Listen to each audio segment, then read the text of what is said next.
खाओगे तो दुआ चाहिए, बैठोगे तो दुआ चाहिए, हगने जाओगे तो दुआ चाहिए। मूत्र विसर्जन के बाद 4 कुल्ला करें, हाथ और मुंह धुलें, इसके बाद ही आप शुद्ध होंगे, नहीं तो आप अशुद्ध हैं। अरे यार पेशाब तो कर रहे हो तुम और जगह से और पवित्र होने के लिए धो रहे हो कुछ और जगह को, मतलब कुछ भी यार। यदि आप दीर्घ शंका गए हैं, है ना, तो आप नहा के ही आए वापस।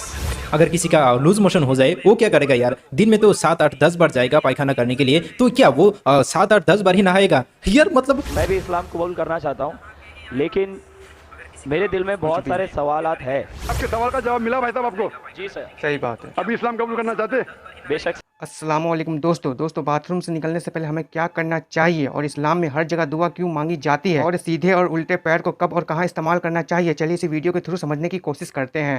अस्सलाम वालेकुम दोस्तों अक्सर इस्लाम को लेकर कई बातें अंधभक्त की समझ में घूमते फिरते रहते हैं, लेकिन आज मैंने जो बात सुना ये मुझे बिल्कुल नया लगा, तो मैंने सोचा क्यों ना इस बात का भी जवाब दे दिया जाए और आपके साथ शेयर कर दिया जाए। तो आइए पहले हम इस अंधभक्त की उस बात को सुन लेते हैं, उसके बाद हम इसके ऊपर आगे बात करेंगे। आइए सुनते हैं। तो कहते हैं कुरान में लिखा है महिलाओं का आना भी तो मना है। कुरान में तो तुम्हारा पैदा होना भी गुनाह है, तुम पैदा कैसे हो रहे हो? बात करो ना, कुरान पे ही बात करनी है तो पैदा हो रहे हो ना, उसमें भी गुनाह है। खाओगे तो दुआ चाहिए, बैठोगे तो दुआ चाहिए, हगने जाओगे तो दुआ चाहिए, जहाँ जाओगे वहाँ दुआ चाहिए। क्यों? जहाँ छोड़ दी तुम गुनाह हो। हरे गांडू कौन तुझे बोला कि हमारे हर एक काम में दुआ पढ़ना जरूरी है? हाँ दुआ तो है जो हम पढ़ते हैं इसीलिए ताकि अल्लाह ताला की रहमत उस काम में हो, लेकिन दोस्तों हमारे हर एक काम में दुआ पढ़ना जरूरी है ये बिल्कुल झूठ है, बिल्कुल बेबुनियाद बात है। खाने पीने के वक्त, नहाते वक्त, पेशाब पायखाना करते वक्त हम तो दुआ इसीलिए पढ़ते हैं ताकि अल्लाह ताला की रहमत हमारे हर एक काम में हो। लेकिन दोस्तों क्या आपको पता है कि हिंदू धर्म में पेशाब पायखाने के बाद पवित्र होने के लिए क्या किया जाता है?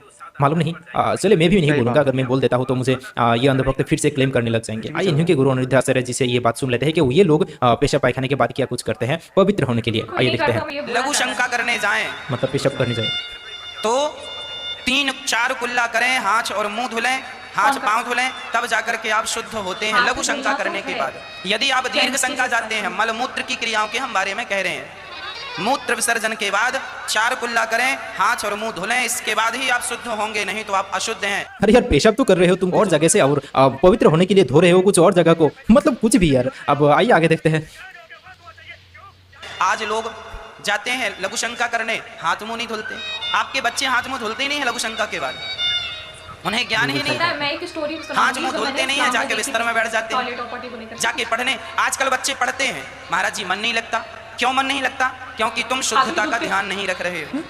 जब भी लघु शंका जाओ तो जरूर से 4 बार कुल्ला करो, हाथ धो लो, पाँव धो लो और हल्का सा जल का छिड़काव अपने ऊपर कर लो और श्रीमन्नारायण शब्द का उच्चारण कर लो। अब आप शुद्ध हो गए। यदि आप दीर्घ शंका गए हैं, है ना, तो आप नहा के ही आए वापस, नहा के ही आए। यदि बिना नहाए, अब कई लोग ना जाते हैं और बिना नहाए सारे घर में घूमते रहते हैं। तुम अशुद्ध हो और इस अशुद्धि से दूसरों का नुकसान नहीं है, आपका ही मन आपको परेशान करेगा। आपके आज अपवित्र हो ना, अपवित्रता में घूम रहे हो। अपवित्र लोगों को जो नकारात्मकता है, जिसे हम नेगेटिविटी कहते हैं, वह जल्दी पकड़ लेती है। व्यक्ति नेगेटिव होता है, नकारात्मकता की ओर बढ़ जाता है, इसलिए शुद्ध बनो।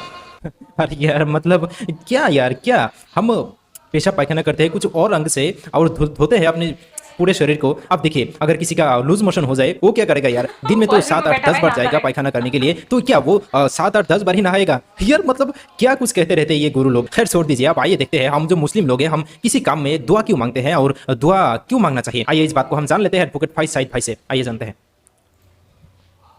तीसरी चीज़, बैतुल खला से फारिग होने के बाद क्या करें? तो बैतुल खला से फारिग होने के बाद जब आप बाहर निकलेंगे तो पहले अपना सीधा पैर डालेंगे, क्योंकि आप जब दाखिल हुए थे तो उल्टे पैर के साथ हुए थे। बाहर निकलेंगे तो सीधे पैर के साथ, मस्जिद में दाखिल होंगे तो सीधे पैर के साथ, वापस निकलेंगे तो उल्टे पैर के साथ, बैतुल खला में दाखिल होंगे तो उल्टे पैर के साथ, निकलेंगे तो सीधे पैर के साथ। तो सीधा पैर पहले बाहर, फिर उल्टा पैर पहले बाहर, दूसरा बाहर निकालेंगे। उसके बाद दूसरी चीज़ ये करेंगे, दुआ जो आपने पढ़ते हैं गुफरान का, सबसे छोटी है। अब देखिए दोस्तों इसमें कई अंधभक्त लोग ये भी एतराज उठाने में लग जाएगा कि मुसलमान लोग दाहिना हाथ दाहिना पाँव, बाएं हाथ बाएं पाँव अलग अलग काम में इस्तेमाल करते हैं। हम क्यों इसे करते हैं और हमारे धर्म इसे क्यों सिखाता है? हम ये आगे जानेंगे डॉक्टर जाकिर नाइक सर से। तो आइए पहले इस बात को हम पूरा सुन लेते हैं, उसके बाद हम ये आगे जानेंगे डॉक्टर जाकिर नाइक सर से कि हम क्यों अलग अलग काम में दाहिना हाथ आगे, बाएं हाथ आगे या दाहिना पाँव आगे, बाएं पाँव पीछे, ये ऐसा क्यों करते हैं। तो आइए पहले इस बात को सुन लेते हैं। गुफरान का जिसका माना होता है कि ए अल्लाह जो मैं तुझसे मग़फ़िरत तलब करता हूँ, या ए अल्लाह मेरे गुनाहों को मुझसे दूर कर, ये भी इसका माना है। और दूसरा एक माना उलमा लेते हुए ये है कि अल्लाह जैसे तूने मेरे जिस्म के बुराई को, गिलाज़त को मुझसे दूर किया, उसी तरह मेरे गुनाहों को मुझसे दूर कर दे, है ना। तो ये गुफराना का उसकी दुआ सिखाई। इसी तरह एक रिवायत में आता है जो सुनन इब्न माजा की रिवायत आप फरमाते हैं, अल्हम्दुलिल्लाहिल्लज़ी अज़हब अन्निल अज़ा व आफ़ानी, कि तमाम तारीफ़ है उस अल्लाह के लिए जिसने उस चीज़ को मुझसे दूर किया जो ईज़ा देने वाली थी, ठीक है, और जो है और मुझे उससे आफ़ियत बख्शी। जाहिर सी बात है अगर पेशाब या पैखाना जिसमें रुक जाए तो क्या हो सकता है, हम सिर्फ गेस कर सकते हैं। जिनको किडनी का मर्ज़ रहा हो या किडनी का कोई प्रॉब्लम रहा हो वही आपको बता सकता है कि एक दिन अगर कोई चीज़ रुक जाए तो बोलेगा मेरा दुनिया का सब कुछ भी खर्च कर दो बस मेरा पेशाब निकल जाए, इससे बड़ी कोई नेमत नहीं हो सकती, है ना। तो इसलिए आप सब जो है दुआ करते हैं गुफराना का कि बहुत अल्लाह मुझे मग़फ़िरत कर, जैसा तूने मेरे जिस्म की गंदगी को निकाला मेरे गुनाहों को भी मुझसे दूर कर दे। या दूसरा, अल्लाह तेरी तारीफ़ सब तमाम तेरी है कि तूने जो ऐसी चीज़ को मुझसे गंदगी को दूर किया और मुझे उसे आफ़ियत दी, मुझे उसे पाकीज़गी बख्शी। ठीक है, तो देखिए कितना पाकीज़ा दीन है जो बैतुल खला के आदाब भी हमें सिखाता है। यस दोस्तों, इस्लाम धर्म ही कुछ ऐसा है, क्योंकि इस्लाम हमें सिखाता है शांति फैलाना, शांति अपने जीवन में लाना, क्योंकि ये कानून है ये सारे संसार के मालिक अल्लाह ताला का। तो दोस्तों आइए अब जानते हैं डॉक्टर जाकिर नाइक सर से कि हम मुसलमान लोग अलग अलग काम के लिए क्यों अलग अलग हाथ पैर को इस्तेमाल करते हैं। आइए जानते हैं।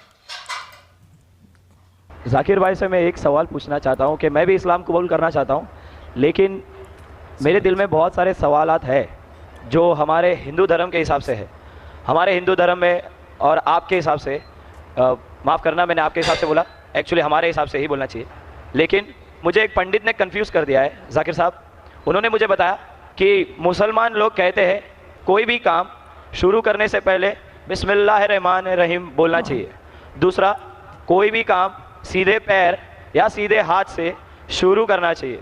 तो उन मुसलमानों से जाके पूछो कि दिल तो अल्लाह ताला ने लेफ्ट हैंड साइड पे दिया है, तो लेफ्ट हैंड साइड का हाथ नज़दीक है हार्ट से, तो क्यों ना काम लेफ्ट से किया जाए, राइट से क्यों नहीं? भाई साहब का अच्छा सवाल है। सवाल के पहले आपने ये कहा कि आप इस्लाम कबूल करना चाहते हैं? जी सर। बाद में इंशाल्लाह आपका सवाल का जवाब मिलेगा तो कबूल करना, वरना मत करना। भाई ने सवाल पूछा कि इस्लाम मजहब में मुसलमान जब कोई भी काम शुरू करते हैं तो बिस्मिल्लाहिर्रहमानिर्रहीम कहते हैं। बिल्कुल सही। तो बिस्मिल्लाहिर्रहमानिर्रहीम का मतलब in the name of Allah most gracious most merciful, Allah के नाम से जो मेहरबान है। और हम कुछ भी काम करते हैं तो सीधे हाथ से करते हैं। तो सवाल है कि दिल जब बाएं हाथ से है तो आप शुरू बाएं हाथ से क्यों नहीं करते? बहुत अच्छा सवाल। पहला ये कहना चाहता हूं, सब काम हम सीधे हाथ से नहीं शुरू करते, अच्छे काम सीधे हाथ से, अच्छे काम। जो काम मिसाल के तौर पे हम जब मस्जिद में दाखिल होते तो सीधे पैर से दाखिल होते, मस्जिद के बाहर आते लेफ्ट लेग से। उसका कुछ नहीं। हम खाना खाते राइट हैंड से, जब हाजत के लिए जाते तो लेफ्ट हैंड से साफ करते। दोनों को मिलाएंगे तो प्रॉब्लम हो जाएगा। आपका जो सवाल था कि लेफ्ट साइड का हार्ट है तो राइट से क्यों करते? मैं एक मेडिकल डॉक्टर हूं, मुझे मेडिकल कॉलेज में था, मुझे सिखाया गया था ये दिमाग जो है, ये दिमाग के दो हिस्से हैं, लेफ्ट हेमिस्फीयर और right hemisphere, left and right. आपका राइट हेमिस्फीयर कंट्रोल करता है left side of the body को और लेफ्ट हेमिस्फीयर कंट्रोल करता है right side of the body. तो आपका दिल लेफ्ट के ऊपर है और अक्सर इंसानों का left side of the brain is dominant. जिस तरीके से लेफ्ट साइड पे दिल है, लेफ्ट ब्रेन और डोमिनेंट है, लेकिन साइंस कहती है कि opposite side is control, left side of the brain control the right side of the body. क्योंकि लेफ्ट डोमिनेंट है जिस साइड पे दिल है, इसीलिए राइट साइड मोर पावरफुल है। तो साइंटिफिकली आप सही है, दिल लेफ्ट पे, दिमाग डोमिनेंट लेफ्ट पे, लेकिन left side of the brain control the right side of the body. आप बिल्कुल सही करते हैं, लेकिन हमारे रसूल मोहम्मद सल्लल्लाहु अलैहि वसल्लम ने सिखाया है कि जब आप कोई शर्ट पहनते हैं तो सीधे हाथ से राइट साइड, निकालते हैं तो लेफ्ट साइड। क्यों? क्योंकि अक्सर जब इंसान, because left side is dominant, वो सिर्फ लेफ्ट साइड को इस्तेमाल करता है, राइट साइड कम इस्तेमाल होता है। तो हमारे रसूल ने कहा है कि कुछ काम राइट से करो, कुछ काम लेफ्ट से। जब मैं निकालूंगा मेरा शर्ट तो लेफ्ट पहले निकालूंगा, तो जानबूझ के that stimulates the right side of my brain, so that keeps the brain healthy. तो अच्छे काम जब आप करेंगे तो सीधे हाथ से करो, सीधे पैर से करो। लाइक मैं चप्पल पहनूंगा तो सीधा पैर पहले डालूंगा, चप्पल निकालूंगा तो लेफ्ट लेग से पहले निकालूंगा। तो इस तरीके से I am stimulating both side of my brain, I become more healthy, I become more intelligent. और लेफ्ट साइड का हार्ट है, लेफ्ट साइड का brain, right is more dominant. Hope that answers the question.